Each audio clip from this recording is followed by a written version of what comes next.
పిన్నపైన సూర్య అశ్విక్ తేజ యాదవ్ గారు రెంటచింతల మండలం పల్నాడు జిల్లా వారి న్యూ కేటగిరీ విభాగం జత మద్దిరాలపాడులో నిర్వహిస్తున్నటువంటి న్యూ కేటగిరీ విభాగానికి వచ్చినటువంటి పిన్నపైన సూర్య అశ్విక్ తేజ యాదవ్ గారి న్యూ కేటగిరీ విభాగం గిత్తలు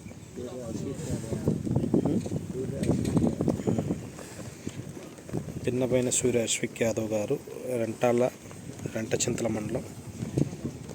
పల్నాడు జిల్లా వారి జత